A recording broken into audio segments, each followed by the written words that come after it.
All right, so welcome to our deep dive on To Kill a Mockingbird by Harper Lee. Yeah. And, we're not just looking at, like, the plot points or anything like that. Yeah. We're really going, like, way beyond the surface here to understand what makes Maycomb tick. Yeah. All its different people and all the prejudices and all the, like, kind of quiet courage that it takes to do the right thing. Yeah, it really is about kind of peeling back the layers of this seemingly idyllic southern town in the 1930s. Yeah. And understanding how, these big forces kind of collide, societal forces and individual choices, and that historical context, how those all kind of come together to shape the lives of its characters. Absolutely. Yeah. So this book drops us right into the heart of Maycomb, Alabama during the Great Depression. Right. And, I guess I'm curious about what significance does this specific setting hold beyond just being like a backdrop?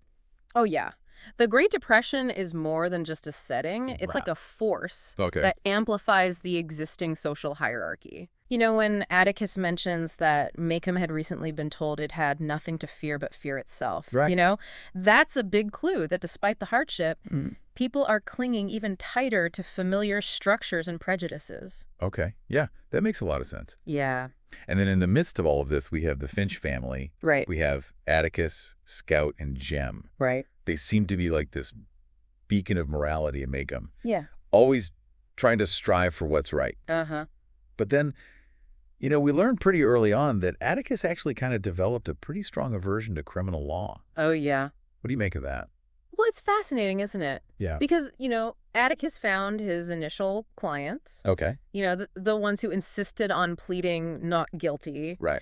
Despite overwhelming evidence, he found them satisfactory. And I think what that suggests is this deep-seated discomfort that he has with the adversarial nature of criminal law. Maybe even hinting at this philosophical belief that everybody deserves a fair chance. Okay. Even when guilt seems pretty evident. Yeah. And, this really sets the stage for his actions later in defending Tom Robinson. Right. Which is a case where, that societal pressure is immense. Oh, yeah, absolutely. Yeah. So it's not just about, like, defending innocent people. It's about upholding this principle of justice regardless of the circumstances. Exactly. And I think it speaks to Atticus's character. Yeah. His unwavering commitment to truth and fairness. Yeah. Even when it puts him at odds with his entire community. Totally. Okay, so let's shift gears a little bit here. Sure. We can't talk about Maycomb without addressing kind of the elephant in the room, or rather the phantom on the porch, Boo Radley. Right. Why do you think this reclusive figure holds such a grip on the children's imaginations, and even, like, on us as readers? Well, I think Boo embodies the allure of the unknown. Right. He's shrouded in this local lore. The children's imaginations kind of weave these tales of him stuffing pecans with poison and lurking in the shadows. Right. So he becomes this kind of blank canvas onto which they project their fears and fantasies. It's like he represents everything that both terrifies them and fascinates them about the world beyond their doorstep. Precisely. And I think by contrasting him with his brother Nathan, Lee highlights this tension that exists between societal expectations and individual freedom. Okay. Nathan kind of embodies conformity, upholding these norms of Maycomb, while Boo, in his silence and his seclusion, represents this quiet rebellion against those very norms. Oh, that's interesting. And thankfully, we have Ms. Maudie. Yes. Who kind of offers us this more nuanced perspective on Boo. Right. Encouraging the children to see him as a person and not just some scary story. Miss Maudie is crucial. Yeah. Because she acts as a counterpoint to all that prevailing prejudice that surrounds Boo. And she urges empathy and challenges the children and us to look beyond just the surface and recognize the humanity in those we might perceive as different or strange. That reminds me of another theme that runs throughout the book, which is education. Right. Both inside and outside the classroom. Yeah. Scout school days, for instance, seem to highlight the limitations of traditional education.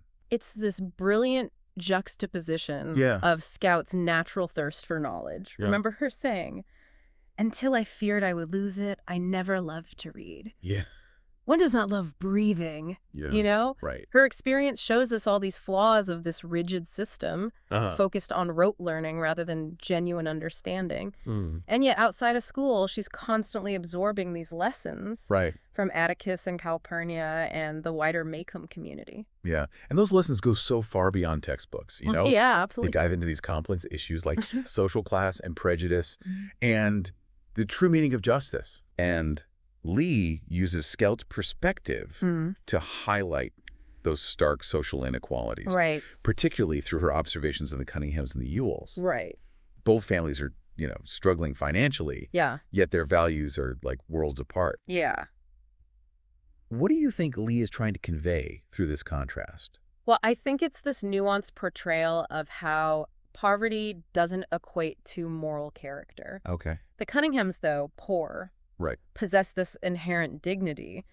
They pay their debts, you know, with hickory nuts and turnip greens because it's all that they can offer. They value honesty and hard work, whereas the Ewells, on the other hand, are depicted as almost parasitic, taking advantage of the town's charity without any sense of reciprocation. It almost feels like a deliberate setup for the trial later on. It does. You know, this foreshadowing of the clash between class and race and the distorted perception of justice. It lays the groundwork for exploring how prejudice operates on multiple levels. Not just racially, but in terms of social class and assumptions about poverty. Okay, and speaking of foreshadowing, that whole incident with the rabid dog, where Atticus shows off his hidden marksmanship skills. What strikes you about that scene? Oh, it's a turning point, isn't it? I mean, Jem and Scout initially see Atticus as this old and kind of unexciting father figure. Like kind of boring. Compared to others. But this incident reveals this hidden strength in him, a willingness to protect his community, even if it means, you know, doing something unpleasant. He becomes, in a way, this unassuming hero in glasses. Like a hero with a gun, you know? But like not the way that you would think. And it's brilliant how Lee uses this seemingly simple event to shatter the children's perception of their father and to subtly prepare us for Atticus's larger fight against prejudice in the Tom Robinson case. So it's not just about him shooting a dog. It's about this idea of like taking on a difficult task. For the greater good, even when it's not glamorous or easy. Absolutely. Which leads us to the heart of the story. The trial of Tom Robinson. A black man falsely accused of assaulting a white woman. This feels like the moment where all the threads of the story, the prejudice, the social hierarchy, the courage, all come together in this really powerful and ultimately tragic way. It's like a microcosm of Maycomb's deeply ingrained prejudices and the flawed justice system that perpetuates them. It's a stage where individual lives are just caught in the crossfire of these massive societal forces. And the consequences are absolutely devastating. Before we dive into all that, I'm curious to hear your initial reaction to the trial. Like, what resonated with you the most when you were reading it? Well, I think for me, it was Atticus's unwavering commitment to defending Tom. Despite the overwhelming social pressure and the threats against his family, he knew Tom was innocent, and he stood by him even when it felt like the whole town was against them. And it was just a profound act of courage and integrity. And that's where Lee's writing really shines. You know, she masterfully crafts those courtroom scenes. Absolutely. And that tension just builds. And it highlights, you know, the contrast between truth and perception. And then ultimately reveals the tragic consequences of this justice system that is just corrupted by bias. I'm really eager to dive into some of the specifics. You know, the testimonies, the cross-examinations, the moments that kind of reveal the cracks in the prosecution's case and expose the truth about Tom's innocence. I'm ready when you are. All right, let's start with Mayella Ewell's testimony. Mayella's testimony is just a masterclass in Lee's use of unreliable narration. You know, on the surface, she paints this picture of herself as this helpless victim. But as Atticus so skillfully probes her story, you start to see all these inconsistencies and outright fabrications emerge. It's almost painful to watch her on the stand. She's so uncomfortable and caught between her own lies and like the expectations of her dad and the community. Exactly. She's a victim in her own right. You know, trapped by poverty and ignorance. And those warped social dynamics of Maycomb. Right. Her accusation against Tom, it's less about truth and more about maintaining that existing power structure. Yeah. Even if it means, sacrificing an innocent man. And then we have Tom's testimony. Yes. Which is just heartbreaking in its simplicity and honesty. Right. He tells the truth. Yeah. But as we all know in Maycomb, the truth isn't always enough. No, it's not. And Tom's testimony exposes that tragic reality of being a black man in Jim Crow South. His word holds no weight against a white woman's word. Regardless of the evidence, Lee doesn't shy away from the brutal reality of racism. Right. She shows how deeply embedded it is within the legal system and the hearts and minds of the jury. It's tough. You know, even though Atticus just dismantles the prosecution's case. I know. Piece by piece, the verdict is a foregone conclusion. Right. It's such a gut punch. Yeah. It's like this reminder that sometimes justice is elusive. Right. Especially when prejudice is involved. It's a devastating moment. Yeah. Not just for Tom, but for Jem and Scout. Right. Who witness firsthand the failure of the system that's supposed to uphold fairness and equality. Right. Their disillusionment is just palpable. Yeah. And it forces them to confront the harsh reality of the world that they live in. It's interesting how Lee uses Dill's reaction to the trial. Yeah. Almost like as a barometer for our emotions as readers. Yes. He just breaks down sobbing. Right. Like he can't contain his outrage at the injustice. Well, sensitivity really highlights the absurdity of the whole situation. Yeah. As an outsider, he hasn't yet been desensitized to Maycomb's ingrained prejudices. So his emotional response, it's like this powerful indictment of the trial's proceedings. Yeah. And, it reflects the moral outrage that I think any compassionate person would feel. Absolutely. And then there's Mr. Dolphus Raymond. Oh, yeah. This enigmatic figure who chooses to live on the fringes of Maycomb's society with a black woman and their mixed-race children. He pretends to be a drunkard just to give the town an explanation for his choices. Right. A reason that they can understand. Exactly. Which is just tragic, really. Yeah, I think Mr. Raymond's character speaks volumes about the weight of societal expectations and the lengths that people have to go to in order to protect themselves and their loved ones from judgment and prejudice. Right. He represents the hypocrisy of a society that condemns interracial relationships, while turning a blind eye to the rampant abuse and exploitation of black women by white men. It's like he's saying, you can't handle the truth, so I'll give you a lie you can live with. Right. He chooses to live a lie. Right. To create this semblance of peace for himself and his family. And, of course, we can't forget the aftermath of the trial. Right. And the terrifying price that Atticus and his family pay for his courage. Yeah. Bob Ewell, fueled by vengeance and humiliation, becomes this really menacing figure, lurking in the shadows and threatening anyone who dared to challenge him. Yeah, he represents like the darkest side of Maycomb's prejudice. Oh, he does. He's consumed by hatred. Yeah. Lashing out at anyone he perceives as weaker or a threat to his twisted sense of order. Right. His actions highlight the violence that often underpins prejudice. Right. The way it can fester and erupt with terrifying consequences. Oh, absolutely. And the attack on Jem and Scout. Yes. On their way home from the Halloween pageant. Ugh. It's heart-stopping. Right. That juxtaposition of the children's playful costumes and the darkness of the attack. Yeah. It's deliberate. Yeah. Lee uses it to emphasize the vulnerability of innocence. Right. In a world where prejudice and hatred can lurk. Yeah. Even in the most familiar corners. It's a stark reminder that evil doesn't always announce itself. Right. Sometimes it creeps in quietly under the cover of darkness. And then, in this truly unexpected twist, Boo Radley emerges. Yes. From the shadows, becoming this unlikely savior. Boo's intervention is both shocking and deeply satisfying. Right. He, the recluse, the object of fear and fascination, steps into the role of protector, demonstrating a depth of courage and compassion that I don't think anyone in Maycomb anticipated. It's almost like a fairy tale come to life. It is. The monster under the bed turns out to be the knight in shining armor. Yeah, Lee subverts our expectations and reveals the humanity within the figure that we've been conditioned to fear. Right. Boo's actions challenge the very foundation of Maycomb's prejudice, proving that true heroism can come from the most unexpected sources. But then comes the ethical dilemma. Yeah. What to do about Boo? Right. Sheriff Tate in this very controversial move, Yeah. decides to cover up Boo's involvement in Yule's death, claiming that he fell on his own knife. Right. Do you think he made the right decision? That's a question that has sparked debate among readers for decades. Right. On the surface, it seems like a blatant obstruction of justice. Yeah. But I think if we look deeper into Tate's motivations, Okay. a different perspective emerges. Okay. He understands that subjecting Boo to a trial, Right. even if it resulted in exoneration, would be this cruel and unnecessary ordeal for someone so fragile and reclusive. So he chooses compassion over this rigid adherence to the law. So it's a case of prioritizing human well-being over the letter of the law. Exactly. Tate recognizes that sometimes the pursuit of justice can do more harm than good.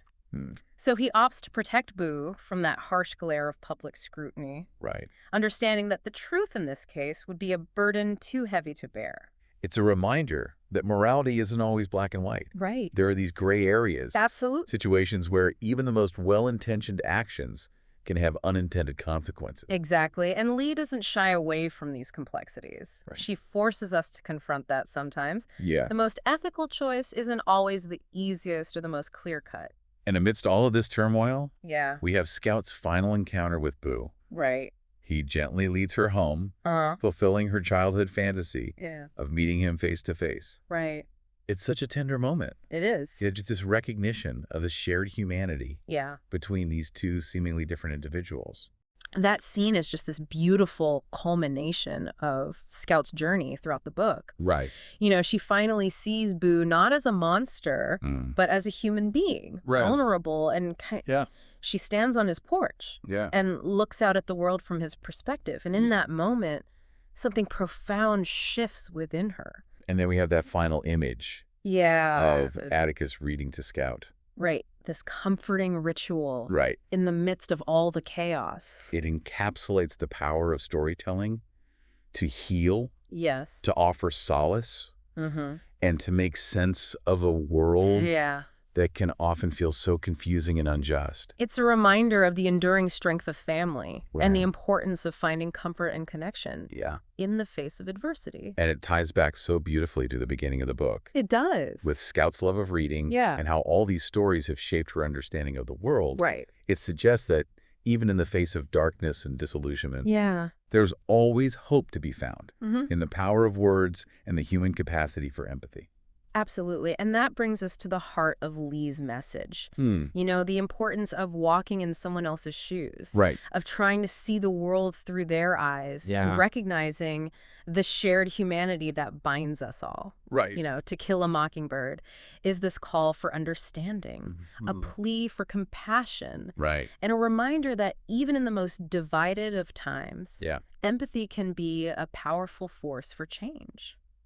It's a message that continues to resonate today. Oh, absolutely. Especially in a world that often feels increasingly polarized and divided. Yes, the lessons of Maycomb are timeless. Right. They challenge us to confront our own biases, to question assumptions, and to strive for a more just and equitable world. Right. One conversation, one act of kindness, one step towards understanding at a time. I love that it's not about grand gestures. It's about those small, everyday acts of empathy that can make a world of difference. Exactly. And that, I think, is the true legacy of To Kill a Mockingbird. Yeah. It's a book that continues to inspire, to provoke thought, and to remind us of the power of human connection and the enduring importance of empathy.